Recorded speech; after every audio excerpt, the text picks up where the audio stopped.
Hey guys, Chad here for Kayak Bassing TV. This week I'm excited to be back near my hometown of Jonesville, Louisiana on my favorite lake in the country, Toledo Bend. And let's get out there and get after one. Get up and put on the coffee.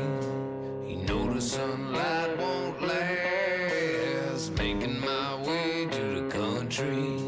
I'm gonna catch a big old bass. That is a stud. Got him. Don't throw that hook.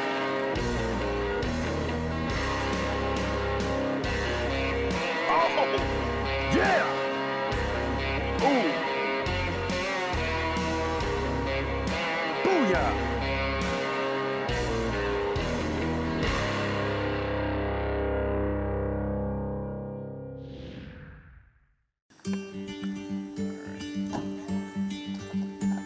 Hey guys, Chad here with Kayak Bassing TV. This morning, I am coming to you from one of, if not, no it is, it's my favorite lake in the country, Toledo Bend. Today I'm joined by this gentleman, Bill Galligan. And so Bill won the trip to fish with us through a fundraiser that Toledo Bend Lake Association did to raise money for the lake.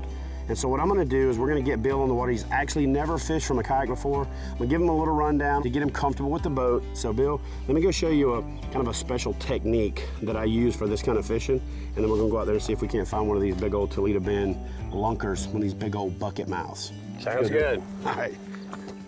So what I like to do is I like to fish a darker bait. I like it to contrast really good against that bright green hydrilla. This looks like a brim. When it hits the bottom, it looks like a crawfish, and it's got a lot of action without having to be moved much. This is a Zako from Yamamoto. A lot of times with a punch rig, your weight goes through, the bait breaks through, and it takes a second for it to turn over, and they'll hit the weight, and your hook is still facing up. With this jointed structure head, it pops through, and as soon as it pops through, that bait articulates, so it swings around, and when they grab it, they're hooked.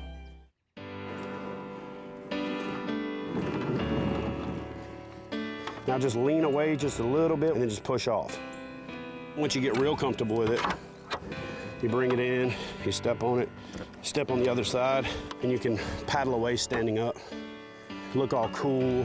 People are like, oh my God, that big old fat dude standing up in that little big kayak.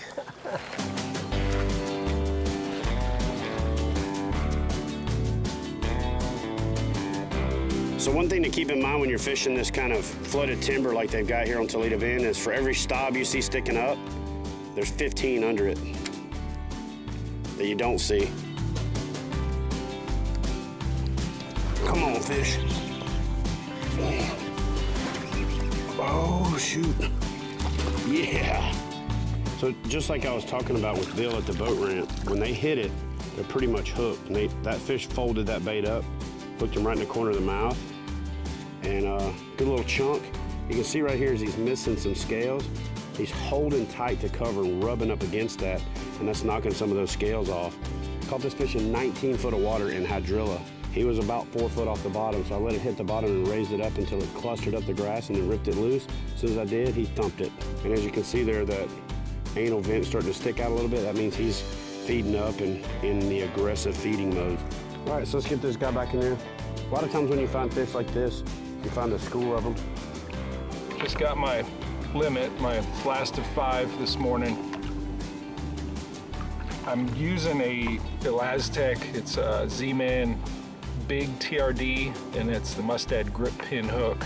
I've been casting and retrieving, leaving it that far underneath the surface, and I can see the bulge of the bait coming through, and then I'll see the fish swipe on it, and then I'm setting the hook. I had 2 boats, live on the lake, but I love to fish off a dock. Bass fishing, I haven't fished in a while. We're mainly crappie fishermen. You know, Bill, one of the great things about crappie is it's the fish that people who don't even like fish like to eat. It's such a mild flavor, a light white meat, it's flaky, and it lends itself really well to a whole bunch of different types of preparation. Yeah, I'm the cook in the family, so we fix them every which way. They're really good. So we're down here in Manny, Louisiana, and the reason we're here, well, other than to fish a world-class fishery, is it is the weekend of the Kayak Bass Fishing Open what we refer to affectionately as the end on the bend. It's the last big tournament of the year. Last chance for guys to qualify for the Kayak Bass Fishing National Championship.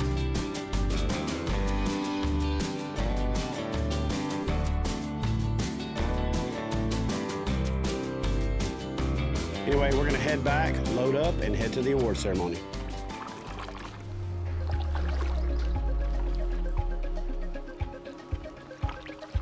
We had some of the tightest fishing we've ever had. We had some actual ties that are gonna be broken by the tiebreaker rules. So it's gonna be tough because somebody has caught the same amount of fish as somebody else and is gonna lose it by the biggest fish. Over 230 anglers showed up to compete in 2 competitions that ran concurrent. First, the Challenge Series Championship was the top 100 in the standings from the state challenge series that we run all year long at Kayak Bass Fishing. The Kayak Bass Fishing Open is open to any angler. You don't have to be a KBF member, and it's your chance to give Kayak Bass Fishing catch, photo, release tournaments a try if you like. We had one of the closest finishes in the history of Kayak Bass Fishing, the first time we've ever had a tie broken by the biggest fish. So Matthew Scotch from Texas took on the title and a check for $10,000. I love you guys because you're here, you're supporting what Kayak Bass Fishing is doing. Keep waving that flag, keep pushing the mantra, keep getting people into the sport. My goal is to make this thing as big as I can make it. That piece of plastic, that thing is not just a hobby for me. It's not something I'm ever gonna get tired of. It's not something I'm gonna get bored of. It's way more fun than catching a fish off a boat. You know, once you go yak, you don't go back. Not Right Kayak Fishing is brought to you by Bonafide Kayaks.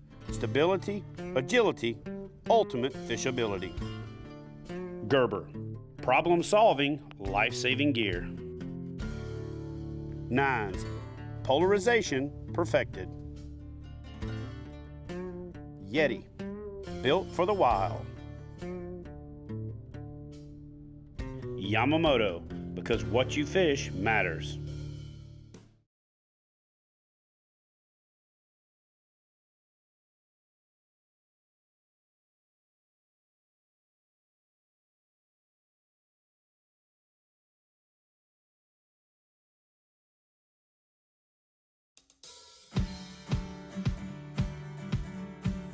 All right, guys, so we've had an amazing trip here so far. Haven't got on that monster fish yet, but the guys that were fishing in the Kayak Bass Fishing Open and the Kayak Bass Fishing 100-person challenge series definitely found them.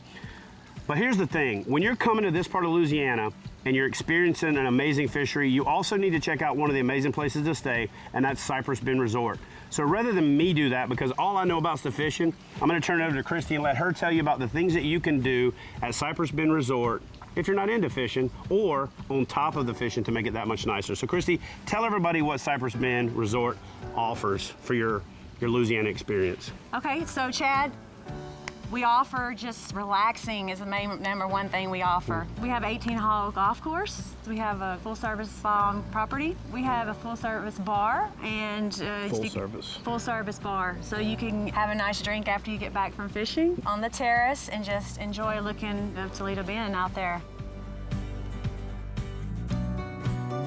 Toledo Bend is actually a border lake between Texas and Louisiana, roughly 65 miles long. It's a huge lake. The lake has always been a special place for me and for the sportsmen in this part of the country. We jokingly refer to it as the Mother Lake.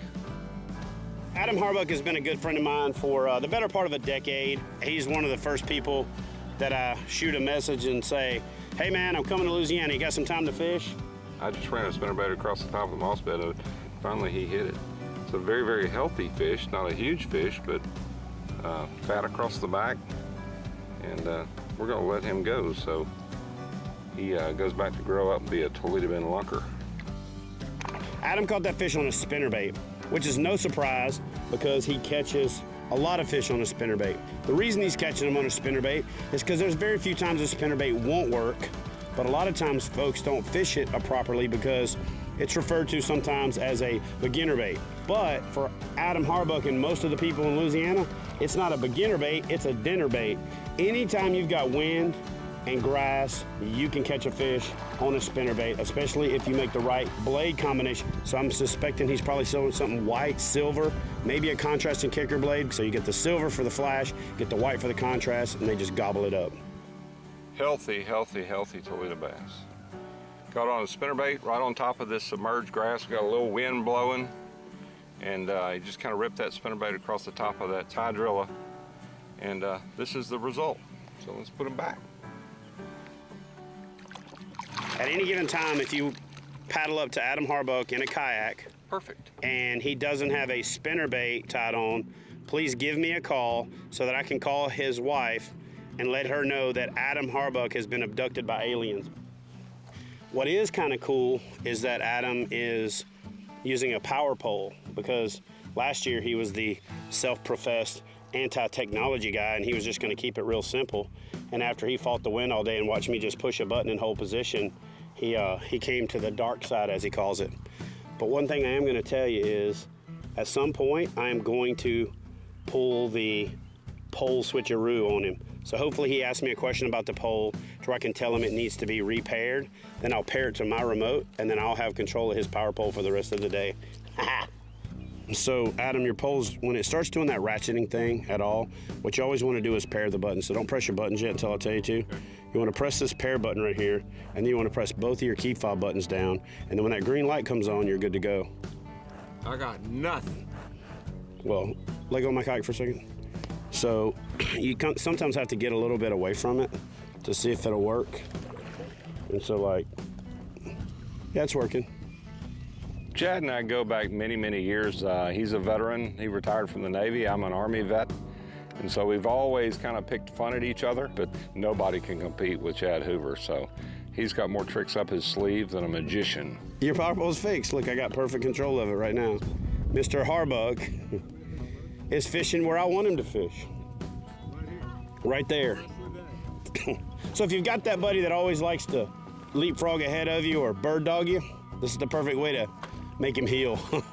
Adam, I'm gonna head up here and fish that spot where you were catching him with the spinnerbait. He's gonna wait right there, whether he wants to or not.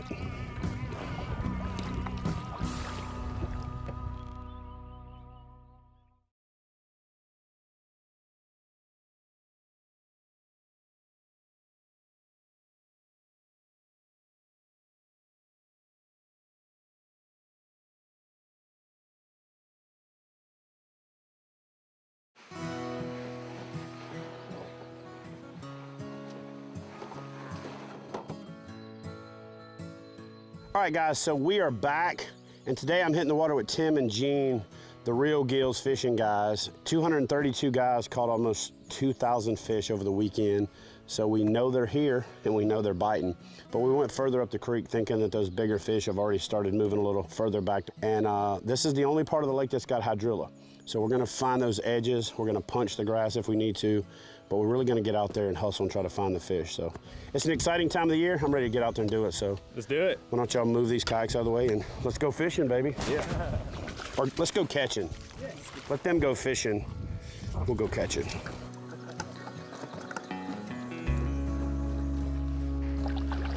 I'm really disappointed that you guys aren't wearing matching jerseys. I thought you would have like matching jerseys and matching wraps on your kayak and matching colored paddle blades. And so when Tim and Gene showed up, I didn't know for sure at first if they had come from a cross-country mountain bike race or something like that. But then I also didn't know if they were maybe having a jersey competition. So if I got to pick a Real Gill jersey winner, I'd have to give the title to Gene. I think he rocked that electric chicken colored jersey a lot better. So Gene, best jersey of the day. My name is Gene Carolyn, and I do kayak bass fishing with Tim Bowers. This is my first time out in Toledo Bend doing some kayak fishing, so I'm very, very excited. I've done a lot of research about this lake. It's really, really big, but it also does produce those big old bass. Yeah, baby!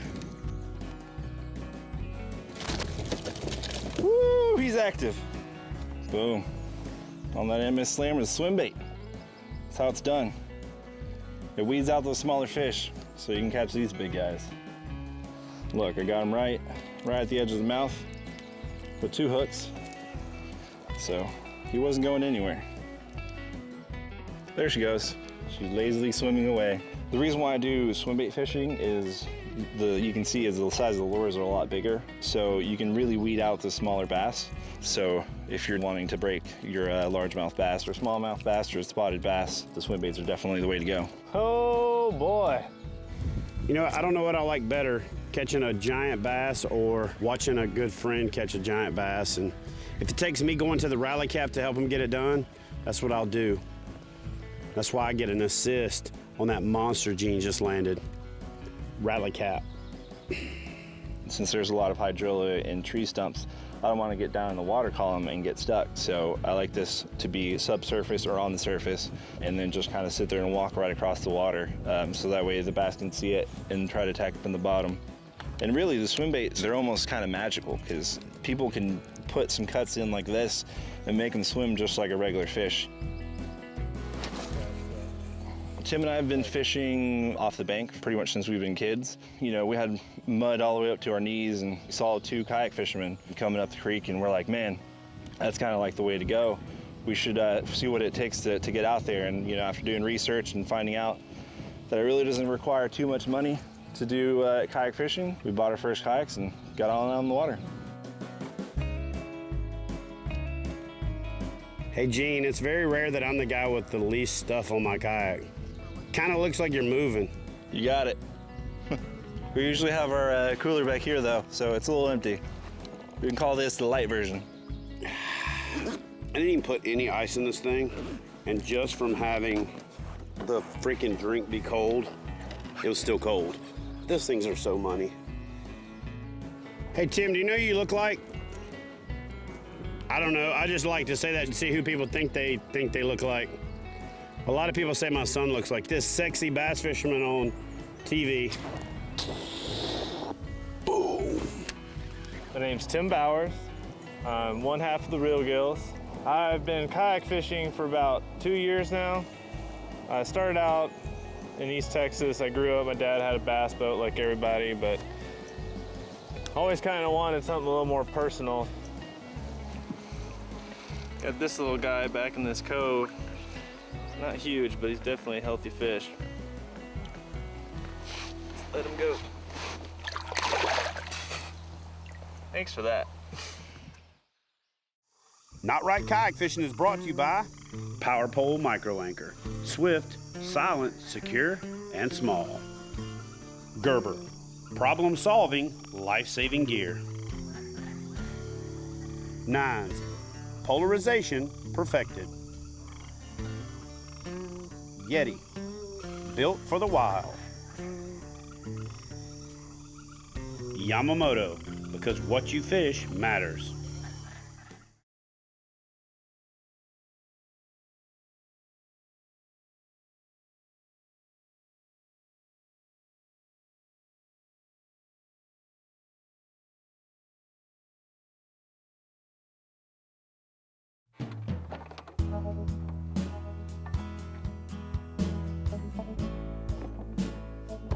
So one of the things I like to do before I get started is eat a good hunk of beef jerky. I'm trying to do the whole get back in shape thing.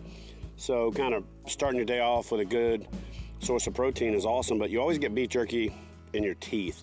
And so the Seaguar Kanzen pulls double duty as a great dental floss. You can just, and you pop out that chunk right there, you know what I mean? And then you just got one more little, just a little morsel. Now, I will tell you this. You need to floss quickly, because if you pop that meat out and it's been in there for like 16 hours, whew. And now the diameter just depends on your level of dental care. If you're from most places, you can probably get away with up to about 20-pound braid, maybe 30. But if you're from, I don't know, let's say lower Alabama or West Virginia, you could probably floss with like 150-pound Seaguar Kanzen. I love y'all, I'm just messing with you. But seriously. I mean, let's be realistic. If you're from lower Alabama, you really have a hard time getting anything caught between your tooth anyway. That could hold some fish. All right, here we go.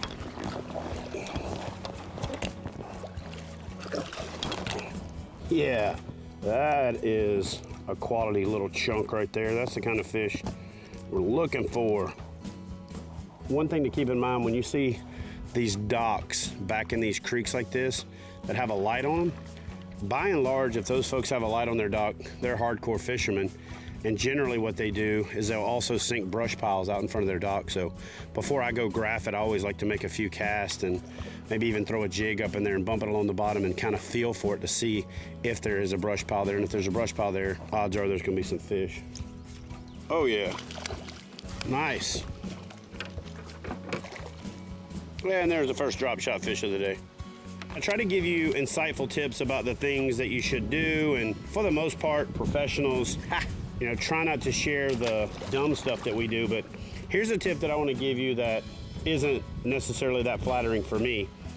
I use my Lowrance Elite 9 TI to find pretty much those last 3 fish that I caught, and then because I'm a dummy and didn't charge my battery died and now I'm fishing blind. So make sure you got enough power for your electronics or you'll be fishing blind like I am right now.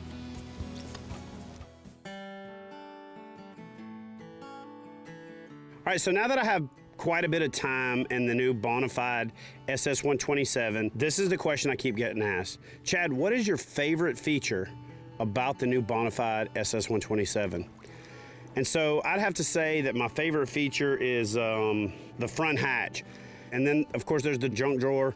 I really like the fact that you can just slide it out and all your stuff's right there. And you got a lot of room because the seat's so high. And then, of course, the seat being high is more comfortable because your legs are in a more natural position. It's easier to stand up and easier to sit down. And then the stern has got multiple mounting configurations, so you can do a power pole in the middle on either side or power pole on both sides and a motor on there if you want to. So yeah, I'd say those are probably my favorite thing about the new Bonafide SS127. The question I get more often than any other is what's my favorite place to fish? And my favorite place to fish is definitely Toledo Bend. It's that bass lake that on any cast, you can catch that fish of a lifetime. I feel like you've got a better chance at a 10-pound bass, especially a public water on Toledo Bend, than anywhere else in the country. Nice. Yeah, buddy. That's what we're talking about now.